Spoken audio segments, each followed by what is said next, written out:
Those of you that don't know who I am, my name is Franklin West. My background in Chinese is that I was a missionary in Hong Kong for 2.5 years, back in the early days of Hong Kong. And since then, I've studied a lot of Mandarin. So my spoken capability in Cantonese is better than my spoken capability in Mandarin. And of course, in Mandarin, that's where you get the real sense of the characters. So after that, I spent 35 years working for a bank in New York City, where I spent a lot of time down in Chinatown and had a lot of Chinese friends. And as you'll see in the presentation, I had a chance to attend Chinese classes every Saturday for about 6 years with a number of the people that were there. I've also spent some time working at the MTC and practicing the discussions. So I'm very, very interested in this, and I'm very interested in helping people to get started in it. So let's get started. And this is about a Jaipu. Now, Ja, for those of you that don't read characters, I'm going to explain some of these as we go along, means family, and Pu means genealogy. So it's the family genealogy. That's one of the words that you need to memorize in English, even if you don't know it in Chinese. Now, I'm not going to teach you all about how to do genealogy. There are a lot of things that are the same in Chinese and others. So I will only teach you those things which don't come up in a regular class or a regular genealogy class. So these are just considerations in researching and recording Chinese genealogies. This is going to be divided into 4 sections. The first one, which is probably the most important, is the importance of Chinese characters. That is, my objective of this whole thing is to get you really excited about learning Chinese characters and realize that you can use them, because you can't do genealogy in China without the characters. It won't work, and I'll go through why that's the case. Second thing, what information do you need to know in order to get started in your Chinese research? And there are 2 things you have to know. You have to know the characters for your ancestor's name you came over in the first place, and you have to know where your ancestor's ancestral home in China is. It's always some small little town. Third thing we're going to do is, once you've got the name of your ancestor and you got where they're from, you can potentially find a Jaipu that's been written and recorded that you can use to be able to do your genealogy with. And I've had, both ones that have and haven't had. And the fourth thing is really mostly stuff that you already do in FamilySearch, but we need to illustrate how to put Chinese names into FamilySearch. It's done totally differently, so that has to be separate. So I'm really addressing the things that are different about Chinese genealogy, and with the intent to help you get started on it. First one, importance of Chinese characters. A good example of this is when I went to Hong Kong very beginning, you have to have a Chinese name.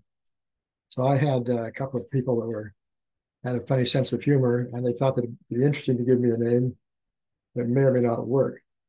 So the first name they gave me, just as soon as I got into the office, was those 3 characters. It says Mui Lap Fun. Now, they're actually very good words, right? There's nothing wrong with them. But to have Mui, which means plum blossom, be the name of a man, was just, every time I tell them that my name is Mui, everybody would laugh. So after about 2 or 3 months, I decided that's sort of detracting from the message that we've got here. So I changed my name to 3 characters that I knew nobody could argue with. First one is C. My name is Franklin West, and the C character means West, or Sai in Cantonese. Then Guokman means the people of the country. So who can argue with that? Except you can't have a Chinese name without a Chinese last name. And that C is not a Chinese last name. So finally, when I got home, I decided I'm going to pick something which is Chinese and nobody can argue with. And so I picked my last name, because the last name comes first, is Wei Anda. And Wei is the name of a very famous country in China. An means peace, and Da means virtue. So I found that nobody has been able to complain about virtue and peace. Now, the reason you bring these things up is Chinese characters have a lot of meaning. When you see English, you don't see any patterns or things in there that are interesting graphically. But in Chinese, you always are very concerned about the meaning of the character, and you're concerned about how it's viewed. So we're going to delve into that in a fair amount of detail. Now, the characters, the reason why you have to have them is because the church now allows you to put characters directly into FamilySearch. And I'll show you how to do that at the end of the presentation. They're also used to find your Jaipu, which will always have been recorded in Chinese characters. So if we can find out what the Chinese characters are and they're correct, then you can search them. Whereas right now, most records aren't indexed. That's the objective, is to get that done. Now, romanizations are different in each dialect. What a romanization is they take the sound that you hear, like in my last name is Wei, and they say, how am I going to write that? Well, they have a consistent way of doing that. And there are a whole bunch of different consistent ways that have been developed over the period of time. But these things are called romanizations. For instance, if you have the character for color, which is Tsai, if you do that with the Wade-Giles romanization, it'd be TS apostrophe AI. And if it's in Mandarin Pinyin, then it would be Tsai, which is, they're pronounced exactly the same way, but they're spelled totally differently. So if you're trying to find somebody with church records or immigration records, they're always going to have the wrong name because they don't get the character. So everybody will always be have a difficulty with that. Now, the most romanizations have sort of fallen by the wayside, and the one going forward is the one that's supported by the Chinese government, which is called Pinyin. So the characters and then the way we actually represent them in English is called Pinyin. Now, the reason why I'm going to make a case, hopefully I'll be able to do that. The main reason that I'd like to help you is that it's not that difficult to actually learn the characters. Now, the reason for that is because if you look here on the right, there are about 200 what they call radicals. And those radicals, every Chinese character is made up of one or more of these particular radicals. So if you can split it into the pieces, it's much easier to remember. So if you look along the top, the second one in from the left, that character is Yu, which is the character for woman. That shows up in a lot of different, in fact, in my last name, that character shows up. And you go over about the sixth one over, that is Shan, which means mountain. That shows up in a lot of them. So I'll show you how that works as we go along. You do have to do some work. You have to know probably 40 or 50 of these little character pieces, and then you'll be able to see how they're put together. You'll be able to remember them more quickly. It's also the way they alphabetize things. So they alphabetize them and they say, each one of those little pieces that we talked about, there's 200. The ones that have just one stroke in it, we'll start with those. The ones that have two strokes when you draw it will be the next ones. So you can see going down, starting with radical number 1 is the character 1 in Chinese. Radical number 2 is just a vertical line. 3, and it goes down like that. And once you get that, then you have that as the radical that is sort of the character that looks like an alphabet. And so you can find out where that is. Then the rest of the character is going to have some more strokes, and you just go and find out how many there are that have those strokes, and then usually you can find the character you're looking at. Now, a good example is my last name. My last name is Wei, which is a country during the Warring States period, about 200 BC to 400 BC. And it's composed of 3 different radicals. The first one is He, which means grain. The second one is Nu, which means woman, as I said before. And then the last one is Gui, which means ghost. Now, none of those have to do with the Warring States period, but it's pretty easy to remember that it's just grain, woman, and ghost. And those are ones that show up very frequently, so you'll see them happen. So that's why if you can just get those radicals down and start doing some work on them, then it's fairly easy to get, because you cannot do Chinese genealogy without it. Now, there's some great helps with this learning characters that we didn't have when I was a missionary. I wish we had.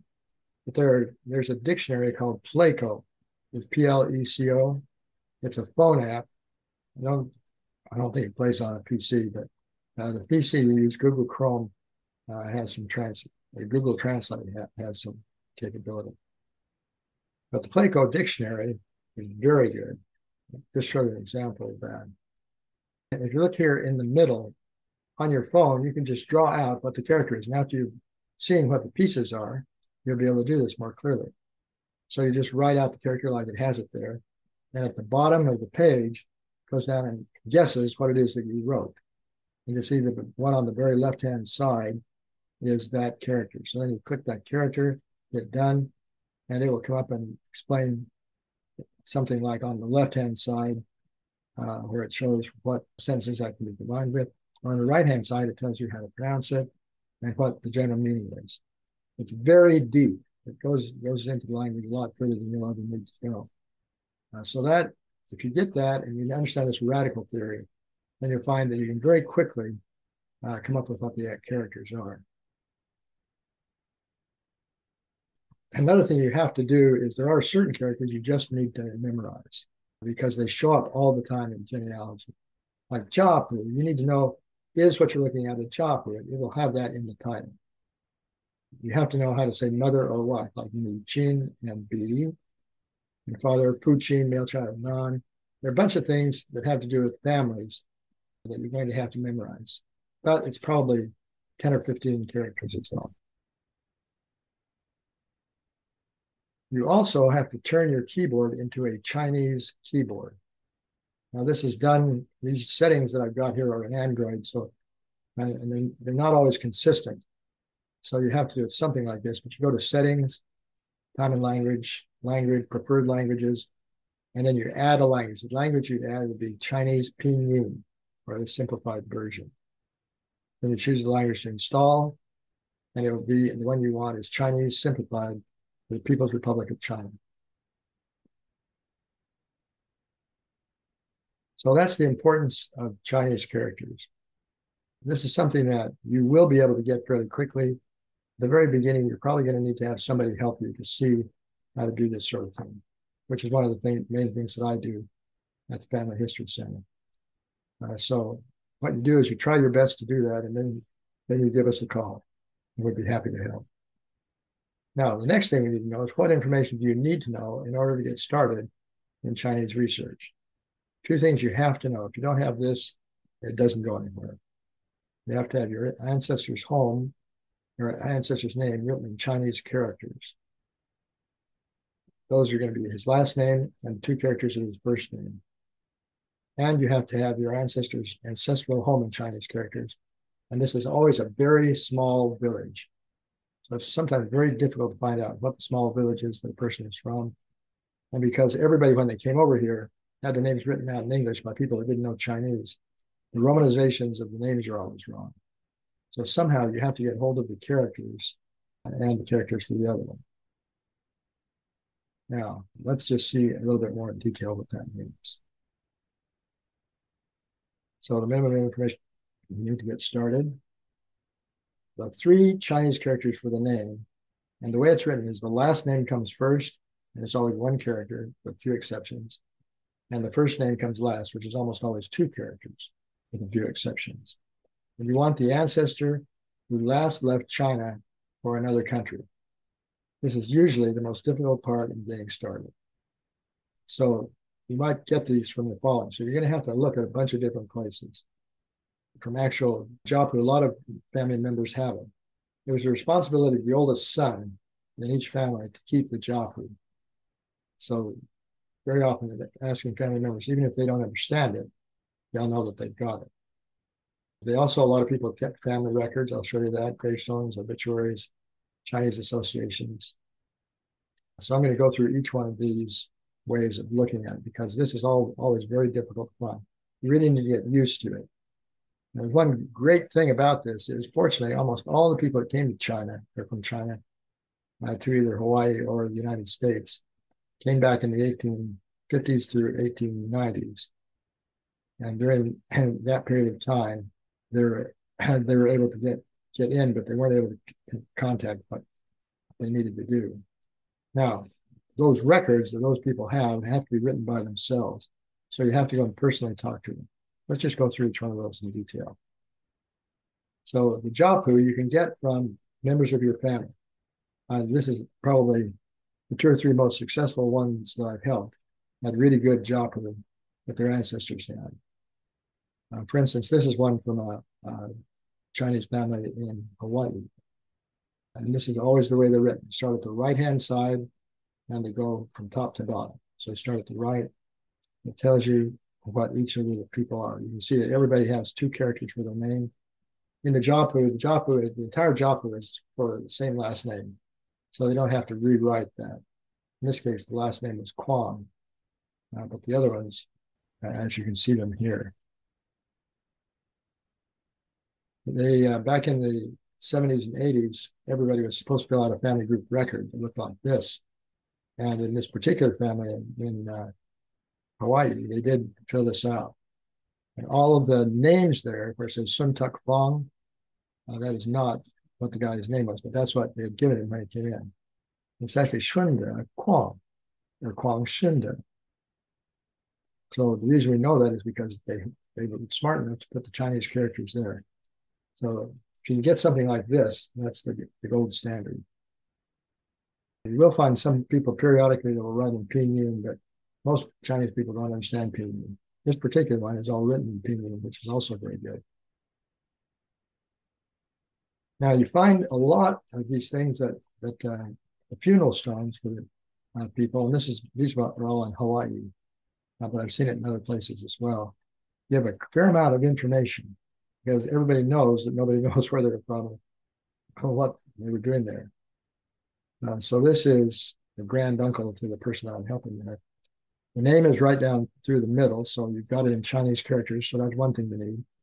On the right-hand side, it goes down and tells you the very city of a small little village that they belong to. So it starts off with Taishan and goes down to Changxi. So if you can get that, that's very good. It also gives the number, a way of computing the dates. Now, they didn't have a calendar like ours. The calendar they had would start in the following way on the left-hand side. For instance, for this particular person, he was born during the reign of the Emperor Tongzhi. So this is a Qing dynasty Tongzhi. His reign began in 1861. Now here it says it was in the 9th year of that reign, and it was in the 8th month and the 14th day. So his birthday was 14th August, 1871. Unfortunately, if you can get hold of some of these tombstones, they have a lot of information on them. The right-hand side, where they're from, is all written in Chinese. And on the left-hand side, it gives the current way of doing dates. So sometimes they'll mix the dates and have sort of the emperor's dates, and some of them will have Western dates. You should be able to spot that pretty easily. Another thing you notice here is this is a relatively recent one, but it's really well kept up. And they have a tendency, I mean, all the movies you see about Chinese having to do with ancestors are true. They really do want to communicate with their ancestors, and they make sure that anything that has to do with them is well done. And this place, this gives the name of the family, gives you the dates, everything you need. So there are 2 really good tombstones that illustrate how to get it.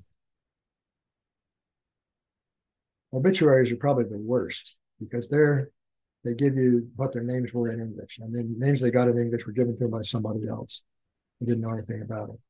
So in this particular case, this is the one in Hawaii, when he died, they said Fong Hing dies in Honolulu.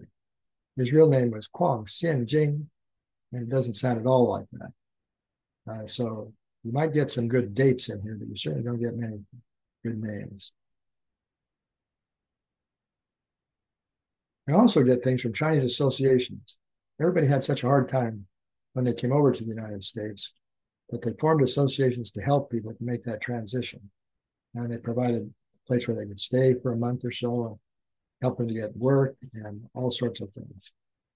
And as a result, this particular person was in charge of one aspect of that. And so when they wrote up about what was being done by that association, they put a history of him in here. In this place, the part that I've got highlighted there, that tells the town in China he was from, which would have been the most difficult thing for us to find about him. And it has all three of his names. Most Chinese people have three different names. And in the first line over there, it has all of his names as well. So everything we need to be able to start doing research on him, a brief from the Chinese Association. Now, women, fortunately, once they got married, they were sort of lost to their family. So nobody kept track of their names. So very seldom you'll ever find the first two characters for a woman. And you'll be hard pressed to find any of them. Very often they'll sometimes say, well, this guy got a wife. Well, that first character, that B character, indicates that it's a mother. So right after that, the name that follows that, it should be the mother's name. You can also use the next two inside of the wife's name so you know they're talking about a woman. And what happens most frequently is they say they're from a certain family. So they give the family name, which in this last case is Chun. And then the Shi, next character, means family. So Chun Shi means she was from the Chun family. That happens fairly frequently, so you can at least identify what their last name is. Now, this is the tombstone for the first fellow that we saw, his tombstone. This is his wife's tombstone. And you can see it says Fang Wang Shi.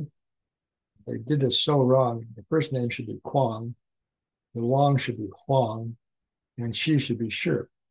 And Shi just means it's from that family. So Fang was her last name when she was married. Wang was her last name when she was single. And then Shi just said it means family. And so they call them by those names, and it has nothing to do with their name. It indicates it. So you have to be very careful to go down and make sure that everything's written down there because it says that. It says B, Kwang, something Run, Zhi, Mao, or something. Now, once you have the Chinese characters for your ancestor's name, you must also find the characters for the name of the small village in China his family is from. So you have to start knowing a lot about Chinese geography. This is a picture of Canton, which is Guangzhou, in about 1841. My great-great-grandfather was a missionary to China, and he happened to be there at that time. So this picture was taken a long time ago, and it's about when he was there.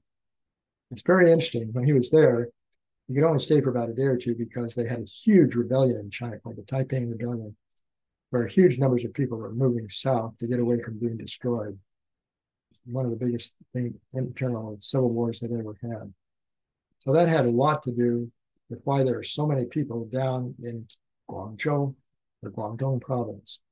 Now, all of these people had to find work. And of course, everybody used up all the land, so there's no place for them. So all these people have been transplanted down there, and ones from various wars previously, all decided that they needed to come to the United States. At the same time, there were these planters, these Hawaiian planters that growing pineapple that need to have workers. In the United States, we need to have people do the railroads out in the West. And so as a result, there's something I can't remember. It's some huge number of Chinese that moved over during that period of time. What's interesting is I went over and saw this island where all the foreigners stayed when they came there. It's called Shanmen. And I went over to look at it. And today it's a national park. I'll leave you some very pretty pictures of what it's like. Back then, Chinese and the Americans didn't get along so well. Then they went through an extended period where they actually did get along quite well. Now, the nice thing about Chinese genealogy and where you're looking is almost everybody is from Guangdong province, which is the red thing in the map here. Now you can see that there are very few people in the rest of China that were in that situation where they had to move somewhere else. So almost all of the people, something like 80% of all the people who immigrated came from Guangdong. And Guangdong province, which was made up of a lot of prefectures. And there was one particular county or prefecture, which the vast majority of them came from, and that was Jiangmen Prefecture. So you can see I've indicated where that is on the map. And in Jiangmen Prefecture, there is one place called the Siyi, which means the four different locations. And you can see that it's going to be The whole thing is called Jiangmen, but they have Taishan, Enping, Kaiping. What's the other? Can't make up the word there. But anyway, they had those. So more than likely, your ancestor is going to come from one of those four places. So if you can find out where the city is that they're from, even if you went over there and had to take a car and go around and chase them all down, it wouldn't take you that long. You can see on the right where Hong Kong and Macau are, very close to where you've been off if you took a plane over there. But you very often see that character, Si, to indicate where all of them came from. Now, all of those, there are a large number of those that came from Taishan, which was probably the largest one of those prefectures. So among the immigrants, there were smaller numbers of Hakka, Chaojiao, or Qiujiao, Cantonese was Guangdongren, Zhongshan, Yangshan, Canton, and there are a whole bunch of places, but they're basically all right in that area. So when you see those, you need to find out if it's from one of those four places. Now, the reason why you know this is true is if you go to a Chinatown anywhere in the world, and I've been to the ones in Hong Kong, New York, London, Singapore, and everybody there in general speaks Cantonese. It's the language there, Guangdong or Guangdonghua, which is Guangdong is the state, and then the law means that language. So whenever I go to one of these places, they always speak exactly the same thing. There's never an accent.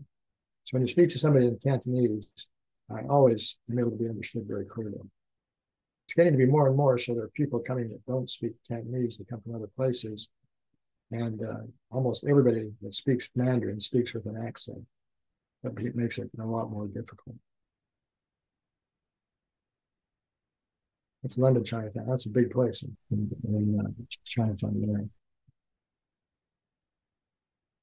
I gave you that smaller setting. These are the Jiangnan district maps. So you can see Taishan. So probably the majority of them came from Taishan, but also from Enping, Kaiping, and Xinhui, and to some extent Hershan. And this is all very close to Hong Kong. Now the Si are very near to Hong Kong, which is Xiangdong, and to Macau, which is Oman, probably about 100 miles through Hong Kong and the main part of Jiangnan. So the reason everybody came to the United States is China made sure that the only place that you could do business with the Chinese government and do trade was if you did it in Guangzhou or Hong Kong. And so as a result, that was the only way you could get out. And it's the only way that people could get in. If somebody wanted to take some of the Chinese people there, they're perfectly happy to have them leave because they didn't have any way to support them anyway. So they wanted to get rid of a lot of people, and a lot of people wanted to leave. And that's why they all sort of concentrated in this area. There's no other port that really had the capability to just sort of come in and go easily. They were all every place else they tried to cut back. Now, why the Siyu area? This is what I've been talking about all along.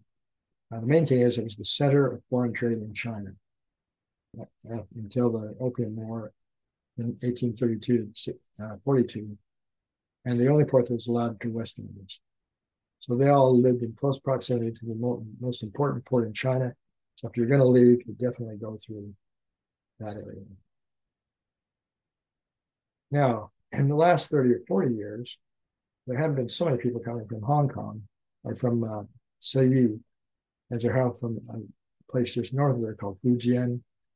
And Fujian has two main cities, Xiamen and Fuzhou. So a lot of them are coming now in that particular area. So you have to look at, see, when was it your ancestors came? If it was back in the 1850s, 60s, then you want to look in Guangdong. If it's been in the last 30, 40 years, then you might want to look in Fujian.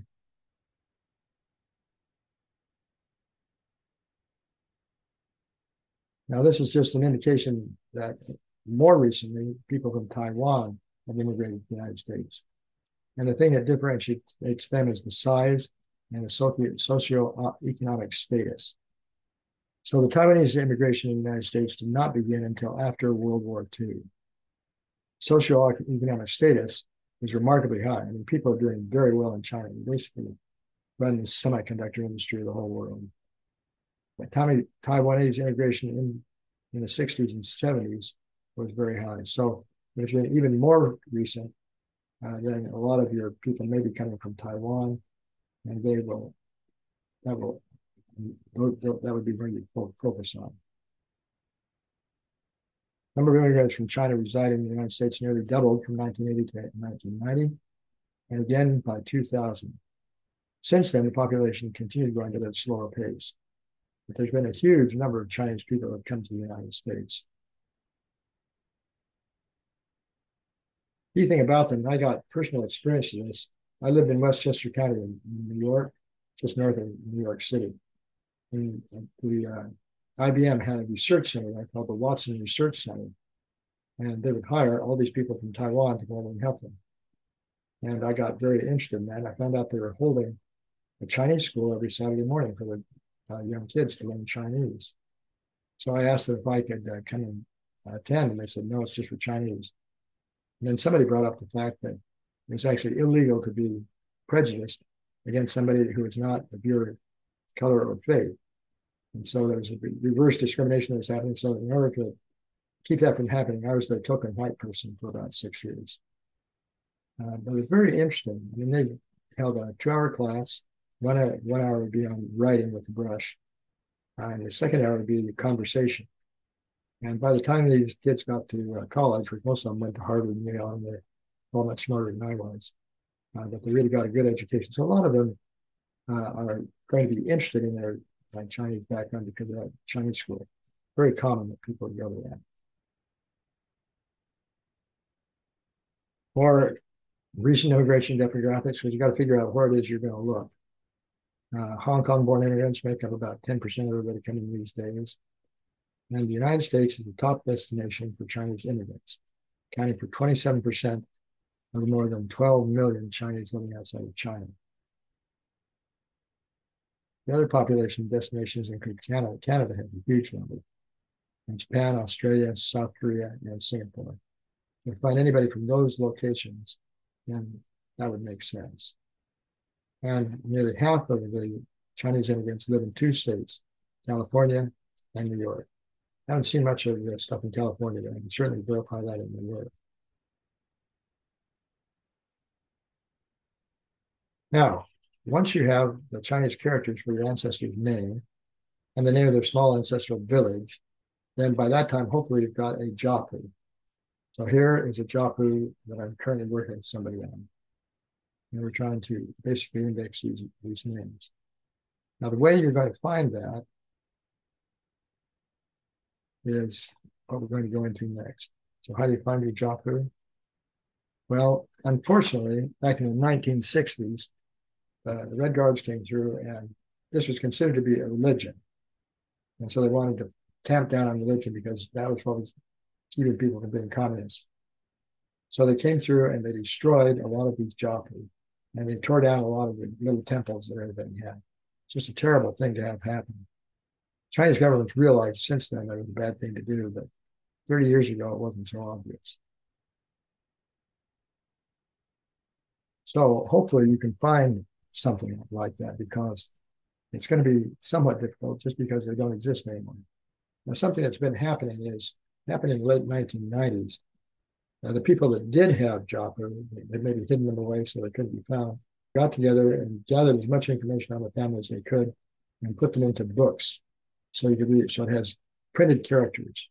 Very difficult to read, the run-in characters in Chinese, just like it is in the United States. Now, the way you're going to do this is you're going to say, the church has photographed most of the extant records.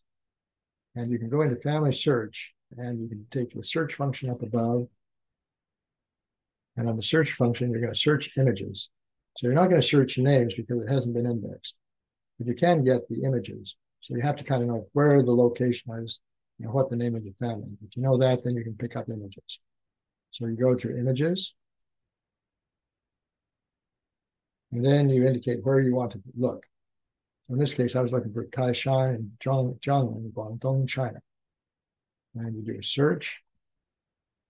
And then it will give you places where all those records were are. So if you look in that whole CE area, you can see there are quite a few records that are there. And this is all the different names. So since there are lots of names and lots of people, even though that looks like there's a lot, that's not very much. But suppose that you found out that you were from the small village of Sanhe on the right, and you wanted to find out what records were available in Sanhe. Then you put in that location, and it will tell you all the ones that are there. It turns out there's only one, and this is from Sanhe, Taishan, Jiangmen, Guangdong, China. And that's exactly what's written out for that. Now, this particular one may or may not be your family, because this was for the Zhen family. Now, those are the characters over the Zhen Shi. Shi means family.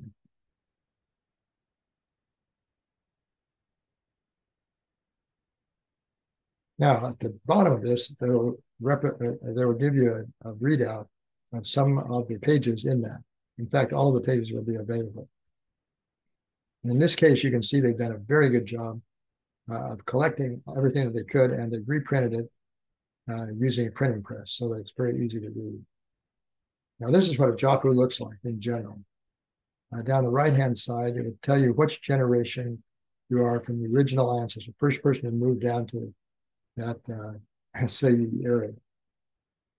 And so they'll have which generation it is, and you can see it goes down to where there are quite a few numbers of generations. There are quite a few generations, usually 20 to 30 by the time you get down.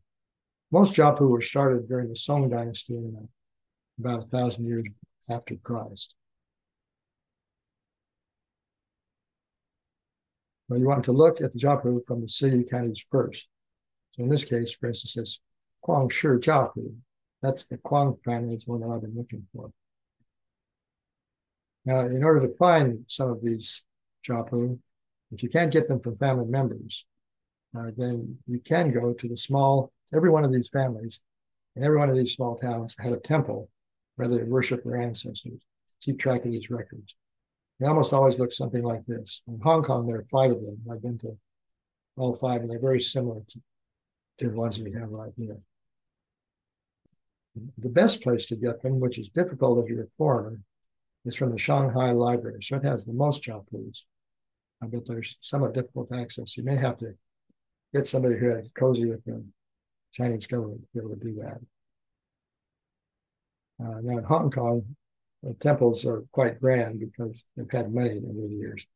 So when I was a missionary there's Wang Dai Sing Temple, it's just a ruin. And now that in the last 40 or 50 years, they've had a lot of money, made it a very nice place. They would certainly have their Jaipu there.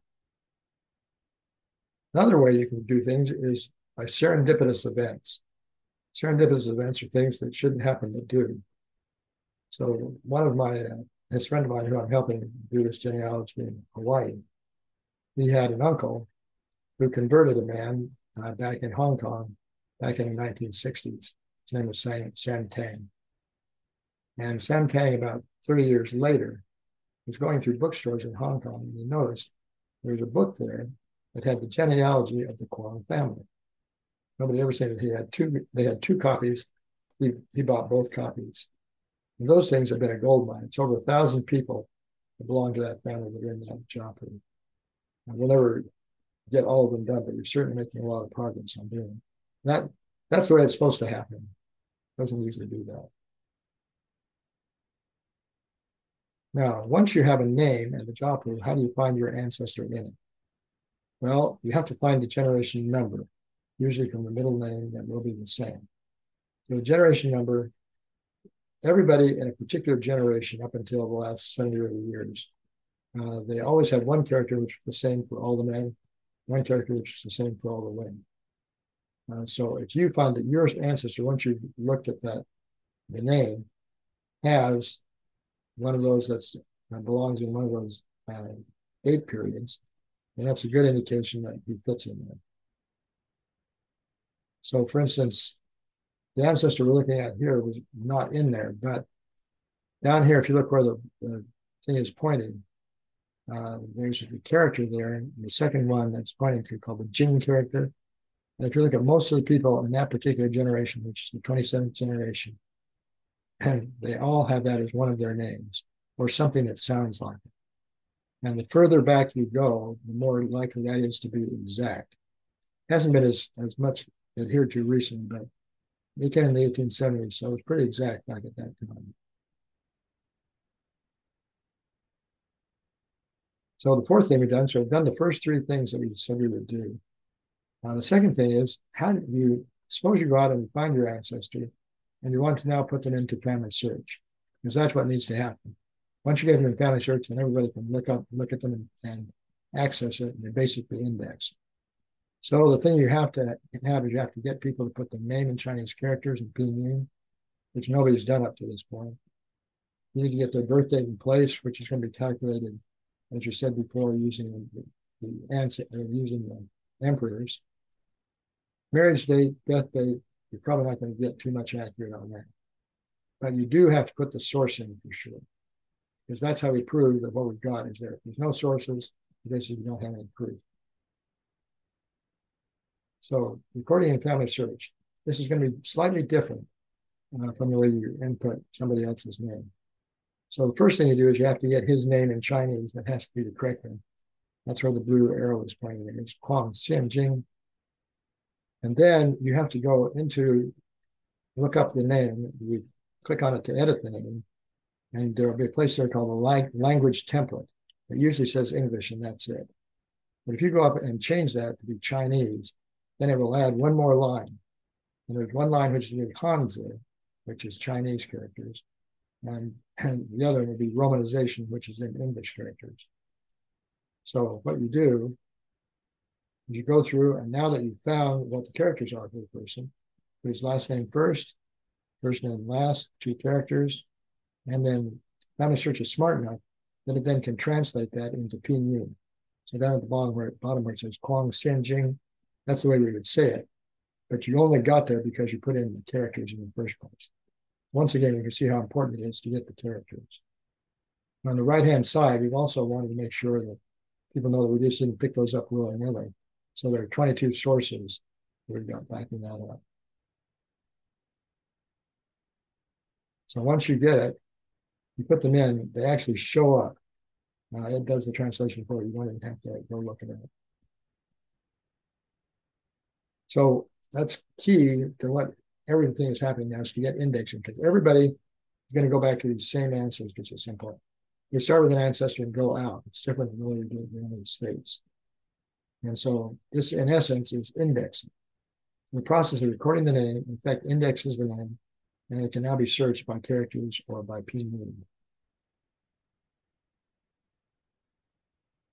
Sources and memories, which are in the gallery, are entered as usual, as are the other fields. So there's nothing different here that we need to talk about with respect to Chinese. You still need to do the same things. The main thing is getting the name right and the birth and death dates.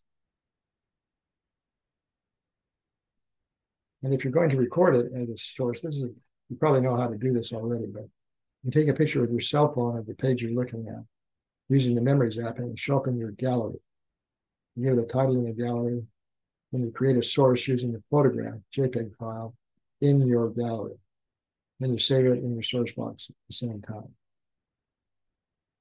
So that's the way it's always been done.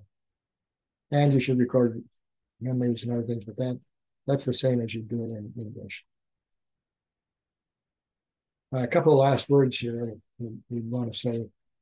First is, you never have all the information you really need or want.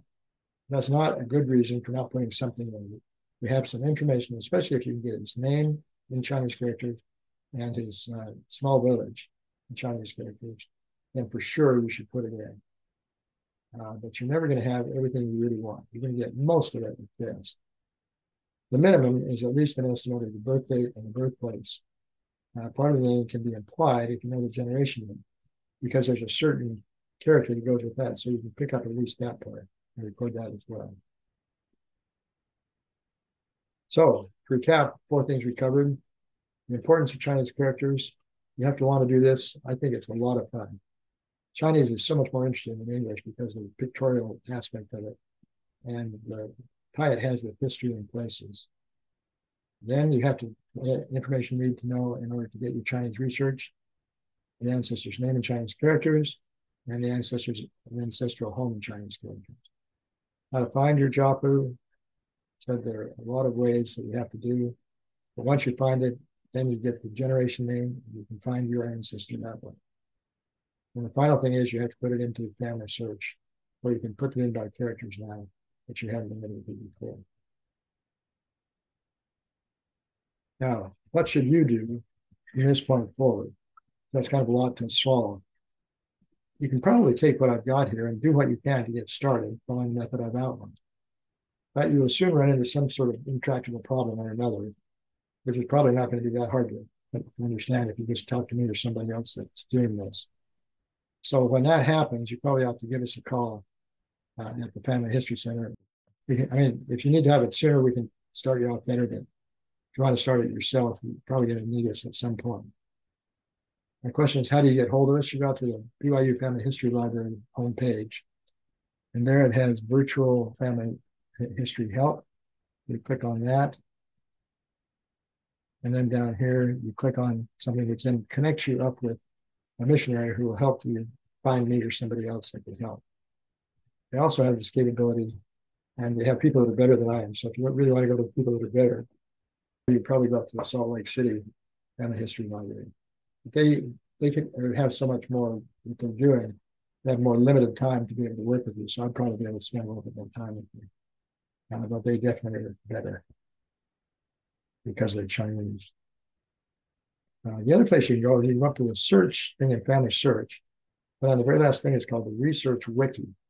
And the Research Wiki for China is really very good. But if you go and look at it, it gives you how should you start, what are the characters you should know, what are things that show up. It just has a lot of things that are really very interesting.